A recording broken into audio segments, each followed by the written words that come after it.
তথ্য প্রমাণ আছে? তথ্য প্রমাণ যদি তা চায়, যদি আমি তথ্যগুলা দিতে যাই, মুখোশ আমি কিন্তু একবারে খুলে দিব, তাহলে কিন্তু তাদের মুখ দেখাইতে পারবে না।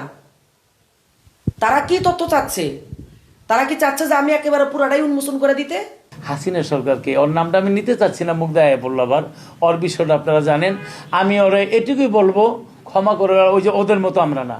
কারণ আমি তাদের কাছে যখন বলতাম যে ভাই আমাকে একটু সহযোগিতা করেন, আমার তো প্রোগ্রাম কম, বা আমি এখানে নতুন আসছি, আমাকে একটু আপনারা হেল্প করেন, তো নতুন আসাতে হেল্প করার কথা বলতেছে তুমি কথা শুনলে তো তোমার প্রোগ্রামের অভাব হবে না, তুমি তো দেখতেও সুন্দরী, গানও গাও ভালো, তাহলে তোমার প্রোগ্রামের কোনো অভাব হবে না। এখন তারা যে আমাকে বলতেছে যে আমি এই কথা বলছি ভাইরাল হওয়ার জন্য, আসলে ভাইরাল হওয়ার জন্য না, আমি সত্য একটা কথা উন্মোচন করার জন্য, আমি সারা বিশ্বের মানুষকে জানানোর জন্য আমি এই কথাটা বলছি যে বাউল রাজে সাধু সাজে, এ সাধুর কিছু মুখোশ আমি খুলে দিব।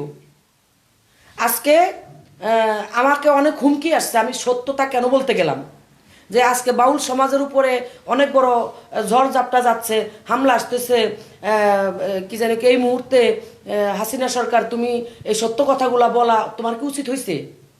আমি বললাম উচিত হয়েছে কি না হয়েছে সেটা আমি জানি না, কিন্তু আমি সত্য কথা বলছি এটাই আমি জানি। আর কতদিন লুকোচুরি করে আপনারা বেড়াবেন? আর কতদিন মানুষকে ঠকাবেন? আর কতদিন মানুষের ইজ্জত নিয়ে আপনারা সিনিবিনি খেলবেন? এটা আমি সহ্য করতে পারতেছি না, যার জন্য আমি মুখ খুলতে বাধ্য হয়েছি। আচ্ছা আপা, এই যে ঘটনাটা আপনার সাথে ঘটছে, আসলে কতদিন আগে ঘটছে? কতদিন আগে করছে এটা বিগত দিনে মনে করেন তারা বলে আসছে, তাদের কথা শুনি নেই, যেমন তাদের কথা শুনি নেই বিধে তাদের পাশে বসলে মনে করেন উঠে দিত চেয়ার থেকে, এমনও দিন গেছে।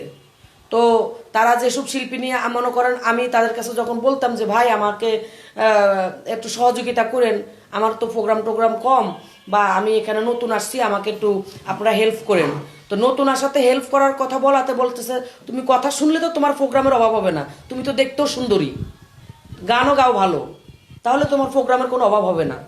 তাহলে বোঝা যায় কি আমি তাদের কথা শুনলে আমি প্রোগ্রাম পাবো, বিষয়টা এরকম না। তা আপনার কাছে কি এই মানে এই যে আপনি যে অভিযোগটা করছেন, এই অভিযোগের কোনো প্রমাণ তথ্য আপনার কাছে আছে কি?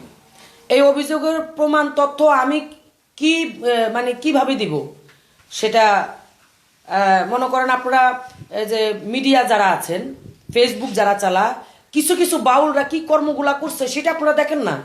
আপনার সাথে মানে একদম আপনার সাথে এমন কোনো ঘটনা ঘটছে কিনা, আপনাকে কেউ এরকম প্রস্তাব দিছে কিনা, আমাকে কখন দিছে বা কে দিছে, এরকম তথ্য ভিত্তিক আপনার কাছে আছে কি? কে দিছে আমাকে সেটা নাম তো আমি বলতে পারতেছি না, আমাকে অফার করছে বিদায়ী আমি এই কথাটা বলতে বাধ্য হয়েছি। নাম বললে সমস্যাটা কি? যেহেতু আপনি অভিযোগ তুলছেন, যে সেক্ষেত্রে আপনি প্রমাণ দিবেন না, সেক্ষেত্রে তারাও তো বলতে পারে। এখন সব বাউলাই তো বলতেছে ওর বিষয়ে আমরা কথাই বলবো না, ও কোনো শিল্পী না, এমন কথা আমরা গতকালকে সোশ্যাল মিডিয়ার মাধ্যমে শুনলাম। আচ্ছা, আমি যদি শিল্পী না হই, আপনারা ইউটিউবে দেখবেন, টেলিভিশনে দেখবেন, মাই টিভি বলেন, বিটিভি বলেন, এটিএন বলেন, আপনার চ্যানেল এসে বলেন, আমি যে এসব টেলিভিশনের প্রোগ্রামগুলো করছি কি আমি শিল্পী ছাড়া করছি? আপনার কাছে কি তথ্য প্রমাণ আছে? তথ্য প্রমাণ যদি তারা চায়, যদি আমি তথ্যগুলা দিতে যাই, মুখোশ আমি কিন্তু একবারে খুলে দিব, তাহলে কিন্তু তাদের মুখ দেখাইতে পারবে না। তারা কি তথ্য চাচ্ছে? তারা কি চাচ্ছে যে আমি একেবারে পুরাটাই উন্মোচন করে দিতে?